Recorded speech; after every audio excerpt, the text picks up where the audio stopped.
Hello, YouTubers. Happy Wednesday. Today we read Ephesians Chapter 2. By grace through faith.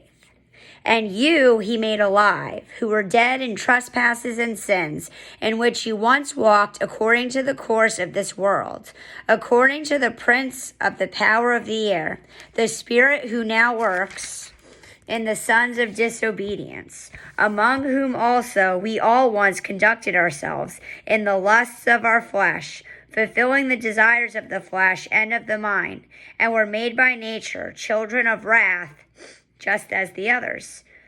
But God, who is rich in mercy, because of his great love with which he loved us, even when we were dead in trespasses, made us alive together with Christ.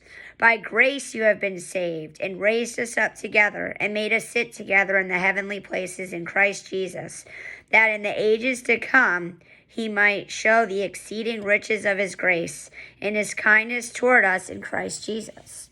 For by grace you have been saved, through faith, and that not of yourselves. It is the gift of God, not of works, lest anyone should boast. For we are his workmanship, created in Christ Jesus for good works, which God prepared beforehand that we should walk in them. Therefore, remember that you, once Gentiles in the flesh, who are called uncircumcision, by what is called the circumcision, made in the flesh by hands, that at that time you were without Christ, being aliens from the commonwealth of Israel, and strangers from the covenants of promise, having no hope, and without God in the world. But now, in Christ Jesus, you who once were far off have been brought near by the blood of Christ.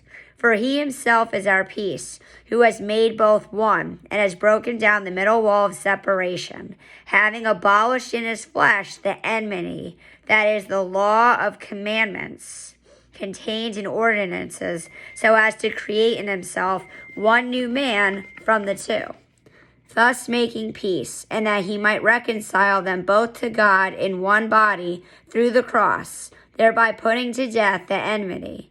And he came and preached peace to you who were afar off, and to those who were near.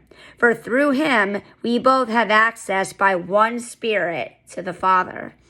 Now therefore you are no longer strangers and foreigners, but fellow citizens with the saints and members of the household of God, having been built on the foundation of the apostles and prophets, Jesus Christ himself being the chief cornerstone, in whom the whole building, being fitted together, grows into a holy temple in the Lord, in whom you also are being built together for a dwelling place of God in the Spirit.